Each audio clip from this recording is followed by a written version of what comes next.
अस्सलामु अलैकुम। Official Islamic path के नाजरीन और सामीन, अस्सलामु अलैकुम।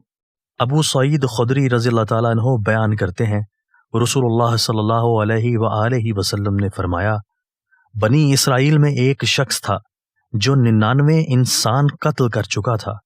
फिर वो मसला दरियाफ्त करने के लिए निकला तो वो किसी राहब के पास आया और उससे मसला दरियाफ्त किया।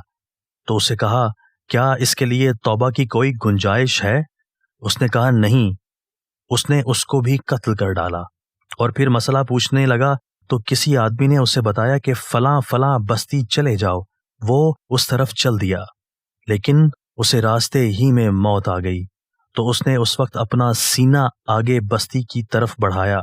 रहमत और अजाब के फरिश्ते उसके मुतल्लिक झगड़ने लगे तो अल्लाह ने उस बस्ती को हुक्म दिया कि उसके करीब हो जा, और उस बस्ती को जिधर से आ रहा था को हुक्म दिया कि दूर हो जा। फिर फरमाया, उन दोनों के दरमियानी फासला नापो। बस पैमाइश करने पर वो एक बालिश्त बराबर उस बस्ती के करीब पाया गया जहां जा रहा था, तो उसे बख्श दिया गया।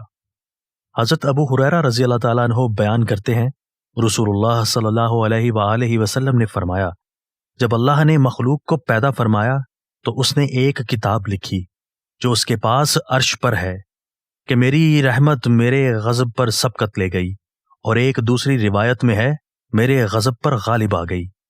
अंस रज़ियल्लाहु ताला अन्हु बयान करते हैं, जब हम नबी सल्लल्लाहु अलैहि व आलिहि वसल्लम के पीछे नमाज ज़ोहर पढ़ा करते थे तो हम गर्मी से बचने के लिए अपने कपड़ों पर सर रखकर सजदा किया करते थे। अबू मूसा रज़ियल्लाहु ताला अन्हु बयान करते हैं, रसूलुल्लाह सल्लल्लाहु अलैहि व आलिहि वसल्लम ने फरमाया, जो शख्स 2 ठंडी नमाजें फजर और असर पढ़ेगा वो जन्नत में दाखिल होगा। दोस्तों, अगर आपको हमारी ये वीडियो पसंद आई है तो आप इस वीडियो को अपने दोस्तों के साथ शेयर कीजिए, कमेंट्स बॉक्स में इजहार राय कीजिए, हमारे चैनल को ज़रूर सब्सक्राइब कीजिए और बेल के आइकन पर क्लिक कर दीजिए ताकि हमारी हर नई आने वाली वीडियो आपको बर वक्त मिल सके। आपके ताउन का शुक्रिया।